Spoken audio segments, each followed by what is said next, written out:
Welcome to Art with Liz, where everything's made up and the points don't matter. We are going to embrace the snow that has befallen North Carolina, and we are going to create a nice little snow day thing. So you're going to need a white crayon preferably. I surprisingly do not have a white crayon, but I do have a white color pencil. And I have some nice coarse salt. Highly recommend coarse, not table salt. Table salt will do nothing for this project. And then of course you're going to need watercolors. I highly recommend blues and purples, but again, points don't matter. So whatever colors you want to use. If you're going to try and some in spring, summer, go for it. So you're going to take your white crayon, color pencil, and you can make snowflakes. And this is going to be hard because you can't see what you're doing. And you want to press it good and hard into the paper. I'm going to make a couple of snowflakes. I'm going to make some big swirls. Like the wind that came through. Little speckles. Maybe another swirl here. And I think I'm gonna make a little snow person here. And a few more little random snowflakes. Alright. So I want you to take more time on yours than I just did with mine. Also, my pencil is now in need of sharpening. But I've got my main layer down. And the trick with this, as in with most watercolor, is water. So we are going to load up our brushes with plenty of water. We're going to throw some color in these wells. That's what these little spots in your palettes are called, wells. So now you've got an art term. You're learning how to do some art. It's a good day. All right. So I think I am going to go ahead and get started. And as you can see, magic, also known as wax. And I'm just going to kind of throw some blues in here, all around here. And like I said, take more time with yours. And of course you can do this plenty of times. But you're going to need plenty of water and plenty of color. Get some more purples over here.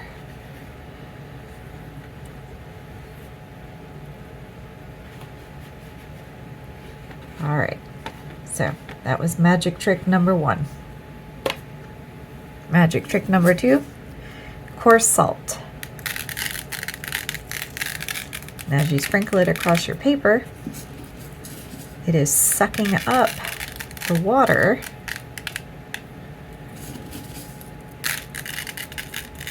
and the more salt you have in places, the more water it's going to suck up.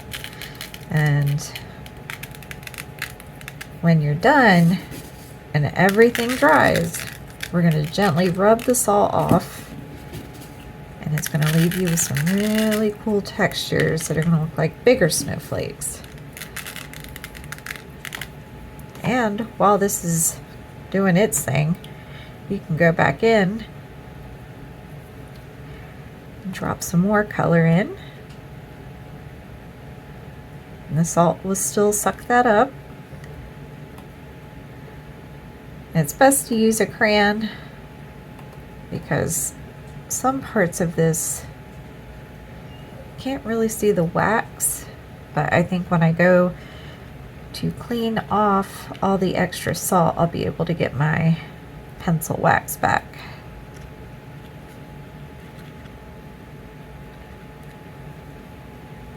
So now, while you're waiting for your stuff to dry, go outside, go get cold, chilly, whatever, and come back in and dry off. And by the time you come back inside or finish your coffee or whatever, It'll be nice and dry, and it'll be time for us to rub the salt off. All right, now that our salt is nice and dry, probably mostly, I don't know if mine is completely dry, but we're gonna find out. So all you have to do is just rub your finger across the salt, nice and gently. And look, it's leaving all these interesting patterns. And some of it's going to be a little tough to get off. Just keep working at it. Especially in those spots where you have a lot of salt.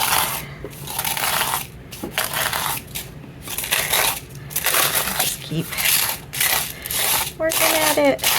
And it's nice if you have a piece of paper or a paper towel on underneath the piece, because after we do this part, we gotta put the salt somewhere. Can't just be throwing it on the ground. Although if you're in North Carolina, you could just take it outside and put it on a spot. It's not gonna do much because there's a lot of ice. This is a little bit of salt. I personally like to keep a salt jar. It is my jar of salt.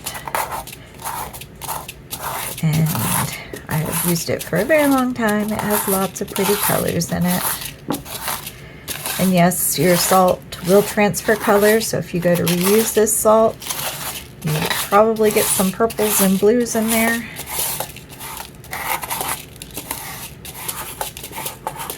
And since I did not have a crayon, some of my white spots did not quite show up. But that's okay, because what I can do is later turn this into something else. It'll have some interesting background. But now you know the technique, and that's called a wax resist. Then you use a waxy substance underneath your watercolor to have it leave behind some white spots. So you are learning two techniques today: salt texture and wax resist. And when you get back to school, whenever this melts, which, you know, who knows, tomorrow, 5 weeks from now, no one knows. It's North Carolina. And if you're not in North Carolina, or you are in North Carolina and you live in Raleigh, very sorry. This is not as enjoyable for you as it is for some of us, although I don't like being cold. So what I'm going to do is I'm going to take my salt to the middle of my sketchbook here, grab my little jar, put some more paper underneath, and I'm going to try my best to keep it in there. There we go. And like I said, since I did not have wax, did not quite show up. You can see a few spots, but it's still really neat, and I'm sure I'm still going to do something with it. Don't know what yet, but I'll figure it out. So I hope you enjoy the rest of your time. I hope you get to pick up your paintbrush, and I hope you try this out and let me know how it goes. Send me pictures. I love to see your artwork, and I will see you next time.